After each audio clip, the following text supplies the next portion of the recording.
Olá, eu sou André Novo, sou engenheiro agrônomo, analista aqui da Embrapa Pecuária Sudeste.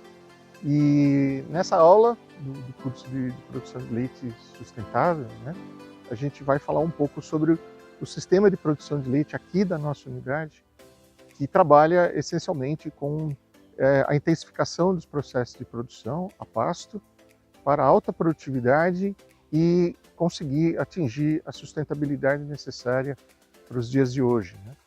Esse sistema de produção é uma área dentro da nossa fazenda de 56 hectares e onde a gente já teve uma história muito interessante daqui. Inicialmente, na década de 1980, esse sistema ele era direcionado apenas para cálculo do custo de produção do leite do tipo B. Isso, naquela época, o leite era tabelado e a gente fazia uma referência do preço para ser aplicado em todas as regiões do Brasil. E de 1990 para frente, depois que houve a liberação dos preços, esse sistema ele mudou bastante o foco e a ideia foi explorar o potencial de produção das pastagens tropicais para se conseguir alta produtividade por área, boa produção por vaca. E isso, na época, era um paradigma. A gente imaginava, a maioria no Brasil dos produtores tinha um conceito de que para você produzir muito leite, você tinha que ter vacas de altíssima produção em confinamento total. E aqui a gente foi para um outro lado, de tentar explorar a produção por hectare e mantendo vacas de genética muito boa, como é o caso, a gente sempre trabalhou com vacas holandesas com Jersey, para conseguir um alto desempenho à base praticamente de pastagens. Então isso foi feito durante muito tempo, na época que o Dr. Arthur Quinelato de Camargo era o coordenador das pesquisas que são realizadas aqui. E a ideia sempre foi agregar diversos aspectos da sustentabilidade, seja de produção de volumoso de alta qualidade, de bem-estar animal, de manejo de pastagens, de conforto, de captação de carbono pelas árvores e pela pastagem, e tudo isso num lugar só. E é isso que eu vou mostrar para vocês no dia de hoje, na aula de hoje, para a gente poder entender melhor na prática como é que a gente consegue pensar e adaptar os conceitos e as tecnologias da melhor forma para cada sistema de produção. Então, dentro dos diferentes aspectos ligados à sustentabilidade da produção a pasto, que estão explicitamente colocadas e profundamente debatidas nas outras aulas, uma das coisas que a gente sempre se preocupou aqui no sistema é o conforto e o bem-estar animal. Isso é uma das premissas quando se fala em produção a pasto, especialmente num clima como o nosso, tropical. O calor que a gente enfrenta na maior parte do ano, com exceção de raros meses, no Brasil a gente tem, a maior parte das regiões são muito quentes ao longo do dia. E a gente acabou pensando em como adequar a boa genética animal com o manejo das pastagens contra o clima tropical. Na verdade, o clima tropical ele é o grande amigo da planta forrageira. Quanto mais calor, mais luz, mais a planta cresce. Eu consigo colocar um número maior de animais por hectare por causa do clima tropical, desde que não falte água, que não falte luz. E o grande problema é que esse calor afeta o desempenho animal. Da mesma forma, o animal, a gente tem que prevenir o animal de poder passar o calor ao longo do dia. Então, vocês vão ver nas imagens, em várias imagens que a gente vai fazer, a preocupação de se plantar muitas árvores, não só para o bem-estar animal, mas também para o sequestro de carbono. Isso foi feito aqui, nessa parte mais antiga do sistema de produção, utilizando renques de árvores, que é uma estratégia muito interessante de você posicionar as árvores no sentido norte-sul, de forma que de manhã a projeção da sombra vá para um lado e à tarde a projeção de sombra vá para o outro. Isso facilita muito e amplia a área que o animal consegue explorar, evitando o problema de barro, que também é uma das coisas que afeta o conforto e o bem-estar animal. Esse trabalho de posicionamento das árvores ao longo da década de 90, 2000, 2010, ela foi feita no entorno do sistema e da ordenha onde é feito os animais. Então, as vacas, bezerras e novilhas, todas têm acesso a pastagens e ao conforto de sombra e água fresca, bem posicionada nos bebedouros, na quantidade e qualidade suficiente, que, de uma certa forma, mantém o animal andando pouco e tendo acesso à sombra ao longo do dia. Bom, mas enquanto isso, a pastagem cresce durante o dia e as vacas são direcionadas ao pastejo noturno, né?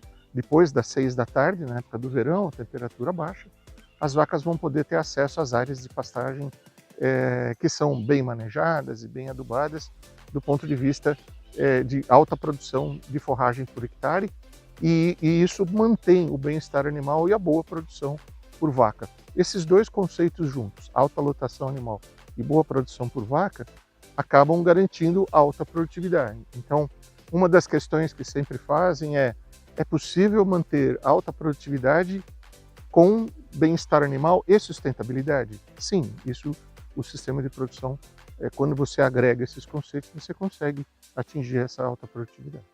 A preocupação, então, de prover maior qualidade de ambiência para o animal possível, vale para todas as categorias animais. Quando a gente começou a planejar esse sistema, o sistema antigo que a gente chama, a ideia sempre foi plantar árvores como esses renques que estão aqui ao nosso lado, para prover sombra tanto para as vacas na maternidade. Existem pesquisas que vacas no pré-parto se beneficiam disso e conseguem produzir muito mais leite nas lactações seguintes do que quando expostas ao calor. E nós plantamos diversas espécies ao redor, tanto da área de vacas secas, de bezerras desmamadas, de vacas de lactação, principalmente, que são o lote mais exigente pelo metabolismo que ela tem de alta produção. E nós plantamos pelo menos 15 diferentes renques de árvores de diversas espécies, como eu já falei, mas resultou em torno de 500 árvores no entorno do sistema de produção, da área de ordenha, da área de manejo, para prover a qualidade que o animal necessita para poder desempenhar todo o seu potencial genético, né? Vocês vão perceber ao longo das imagens, nós estamos na hora mais quente do dia, hoje está um dia extremamente quente aqui em São Carlos. Os animais têm acesso à pastagem, mas eles preferem ficar na sombra, isso é o normal. E eles vão procurar a pastagem, logicamente, na hora mais fresca do dia. O bovino, basicamente, ele distribui o seu dia em torno de 6 a 8 horas de pastejo, de alimentação, 6 a 8 horas de ruminação, e o resto do dia é ócio. Então a gente só desloca essa hora da alimentação do animal para a hora mais fresca, para ele poder comer, ter uma ingestão de matéria seca maior na época das pastagens. Nós estamos aqui numa época seca, logicamente não tem muito pasto, né? Só algumas áreas irrigadas que a gente tem, que a gente já vai mostrar já. Mas os animais estão recebendo um pouco de alimentação no coxo, na época da seca aqui no interior de São Paulo, né? Que vai de maio até outubro, aproximadamente. O animal recebe um pouco de volumoso conservado para poder se manter na época que as pastagens estão bastante secas. Agora eu vou introduzir um assunto que tem a ver com a produção animal a pasto, logicamente, que é a questão da sustentabilidade ligada à produção de gramíneas tropicais, né? Quando a gente optou, lá atrás, no começo da década de 90, de explorar esse potencial de produção de matéria seca das gramíneas tropicais, existia aqui algumas áreas já implantadas, né? Com capim-elefante, com capim-tobiatã, que é essa área que está aqui no meu fundo, que são cultivares que eram, na época, explorados pelo corte, né? Corte mecânico e fornecimento para os animais em coxo. O que foi feito aqui foi trabalhar com esses solos, elevando a fertilidade deles, com o equilíbrio de nutrientes, e divisão de piquetes, né? Para poder organizar o pastejo de uma certa forma, e que foi atingido a alta lotação animal por causa dessa alta produção vegetal. Então esse foi o grande desafio no início, né? Atrelar a adubação, né? A adubação equilibrada, à alta produtividade dessa pastagem. Não dá para a gente ter uma noção agora, porque a filmagem está na época seca, mas a ideia sempre foi conseguir localizar essas áreas mais próximas ao curral para as vacas andarem o menos possível e poder conseguir gastar menos energia para deslocamento, e essa energia sim seria destinada à maior produção de leite. Essa área de pasto tropical, ela tem um potencial muito grande de produzir muito, alta qualidade, e também não há necessidade de você plantar, né? O pasto bem manejado, bem adubado, ele tem uma característica de ser perene. Eu quis mostrar essa área para vocês justamente porque essa área foi formada em 1986. Então já são praticamente quase 40 anos que essa área está dessa forma, com alta produtividade, sem necessidade de reforma, aração, gradeação, incorporação, nada. É somente feito a adubação sobre o solo e o manejo correto de altura de pastejo. Outra vantagem muito grande dessas áreas é que, como ela produz muito, todo pastejo existe uma perda de consumo. A vaca acaba derrubando um pouco mais o alimento que ela vai comer, mas essa certa perda, apesar de ser importante, às vezes é 15, 20, 25% do total produzido, ela retorna para o solo. Então, acaba formando uma camada de material morto, né, de matéria orgânica de boa qualidade, que vai se decompor e vai melhorar a condição do solo e a quantidade de carbono acumulado, não só pelas raízes da planta, que são muito profundas, assim como nessa cobertura que ajuda demais a reduzir a temperatura do solo, né? A eficiência do adubo nitrogenado e do potássico fosfatado aumenta quando você tem esse mulch. É a mesma base teórica do plantio direto, você tem que ter palha cobrindo o solo. Essa pastagem se torna perene e nós não vamos ter necessidade de trocar, a menos que aconteça a necessidade de substituição por uma praga, uma nova doença que pode surgir. Aí a gente opta por trocar o capim. Foi o que aconteceu com o capim elefante, né? Era o capim na pie, em pastejo, e começou a ser muito suscetível à cigarrinha, e a gente implantou diferentes cultivares de pânico e de sínodo, né, aqui no entorno. Essa é uma outra dica prática, né, de aplicação de questões de sustentabilidade, é você trabalhar com espécies diferentes ou pelo menos cultivares diferentes, enquanto uma pode eventualmente ser prejudicada por uma praga ou um inseto ou uma condição climática, a outra tem uma capacidade melhor de reagir e no final das contas você consegue ter produção vegetal mais equilibrada ao longo do tempo. Nós estamos agora numa área nova do sistema de produção de leite, onde a gente mudou um pouco os conceitos para tentar trazer outras oportunidades de sistemas integrados e sustentáveis para os produtores de leite. O que a gente observou é que todos aqueles conceitos do sistema anterior foram muito bem difundidos pelo programa Balde Cheio, né, que está presente em todo o país, tem mais de 3 mil produtores sendo assistidos com esses conceitos que a gente conversou. De conforto animal, de alta produção por área, de eficiência reprodutiva, de sanidade, de controle zootécnico, tudo que foi desenvolvido lá está sendo adotado e já sendo apropriado pelo setor produtivo.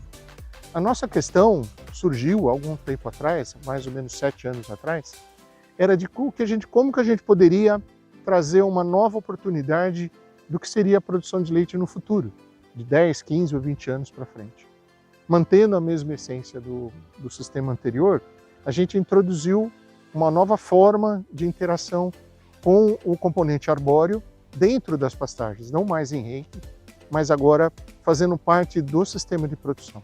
A gente sabe que isso é possível. Aqui mesmo na Pecuária Sudeste a gente fez um experimento de longa duração com gado de corte. Isso nos incentivou a produzir a pastagem que o animal vai receber, junto com uma quantidade significativa de árvores para o conforto animal e, eventualmente, para a venda futura de madeira estrutural, que conferiria uma maior renda para o produtor. Outros conceitos também foram inseridos aqui nesse sistema. Um deles é a irrigação. Aqui no piquete atrás de mim, vocês podem ver a área de pasto tropical e pasto de gramínea temperada juntos, em sobressemeadura. Nós temos aqui a área de tamanho irrigado, junto com aveia, para pastejo durante a época seca.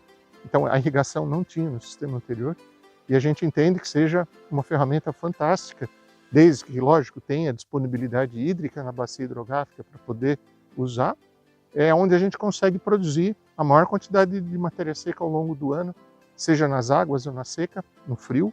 É possível interagir com essa combinação na área irrigada. E nessa área irrigada, as vacas vão fazer o pastejo durante a noite. E durante o dia, ao contrário do que elas ficariam no sistema anterior, agora elas podem pastejar ao longo do dia na sombra, no conforto, o que traz ainda mais ganhos para o sistema. Um terceiro componente que a gente percebeu ao longo do projeto Balde Cheio é que os produtores familiares, principalmente, apesar deles terem terra suficiente, eles chegavam num limite de 500, 600 litros por dia e dificilmente conseguia produzir mais, apesar de ter terra, de ter água, de ter vacas, justamente pela questão de mão de obra. Então a gente introduziu, além de um sistema de silvopastoril, além de sistemas de irrigação, uma ordenha robotizada. Isso tudo combinado nesse novo sistema de produção de leite. A ordenha robotizada vai ser tema de outros cursos que a gente vai fazer, mas a ideia sempre é compor questões econômicas, sociais, ambientais, dentro de um sistema eficiente do ponto de vista econômico, do ponto de vista ambiental, e que tenha sustentabilidade como pano de fundo para tudo isso. Na área do sistema integrado de silvopastoril, onde tem a pastagem e as árvores, também exigiu um planejamento bastante interessante desde o início, quando a gente começou a programar a introdução de árvores no sistema, foi de, primeiramente, entender o posicionamento das linhas das árvores. Aqui, a ideia, ao contrário do sistema anterior, não era ter a maior área possível de sombra para o animal, mas sim favorecer a produção vegetal. Então, o posicionamento das árvores foi feito no sentido leste-oeste. Então, aqui na região sudeste, na época do verão, o sol vai passar e tendo muito acesso de luz para a área de produção, para a pastagem. E as vacas vão ficar debaixo das árvores. Então, essa foi a ideia do posicionamento dessas linhas de árvores. A espécie escolhida aqui foi o Eucalyptus citriodora, pensando que a ideia é fazer um corte a cada 15, 20 anos. A ideia não era produzir a madeira, mas sim fornecer o conforto animal, como a gente já falou, e de modo a conseguir equilibrar a produção vegetal, que vai receber o sol durante o verão, e o conforto animal com os animais debaixo da cerca. As linhas das árvores ficaram distantes de cada 20 metros entre elas, e entre árvores em torno de 3 metros. Isso dá um total de em torno de 150 a 160 árvores por hectare, que é um número bastante bom, e trabalhando com uma boa lotação animal, sem atrapalhar a produtividade do sistema como um todo. Nessa área nova, nós programamos 12 hectares de área de pasto. É uma área um pouco maior do que lá, nós vamos trabalhar com uma lotação um pouco mais baixa, uma adubação nitrogenada mais baixa, fertilidade um pouco mais próxima do normal, sem explorar o potencial máximo, mas a gente consegue produzir um número muito grande de árvores. Nessa área aqui, ao total, vão estar em torno de 1.800 árvores, que vão ajudar a sequestrar o carbono emitido, pelo menos o carbono entérico desses animais, das vacas de alta produção, vai ser resgatado, vai ser feito todo esse offset do carbono atmosférico para as árvores. Em algumas pesquisas que foram feitas aqui no sistema de produção, são necessários em torno de 40 árvores adultas como essas, para você sequestrar o metano da produção de leite de uma vaca de alta produção. Então, a gente já tem uma boa parte do que foi emitido pelas vacas sendo sequestrado pelas árvores. Então, a questão climática, a questão dos efeitos de gases de efeito estufa, aqui, nesse caso, são mais sustentáveis do que um sistema sem árvores. Essa foi a primeira ideia que a gente colocou. Esses sistemas, hoje, eles estão divididos em duas partes e as vacas têm livre acesso às áreas de pastejo dos dois sistemas, com livre acesso ao robô. Com isso tudo, vou concluindo essa aula, tentando mostrar para vocês um pouco, de uma forma muito rápida, desses conceitos integrados de produção sustentável que equilibram o bem-estar animal, a alta produção, sequestro de carbono, ordenha robotizada, automação, tudo isso num lugar só. Eu espero que vocês tenham gostado dessa apresentação e até a próxima.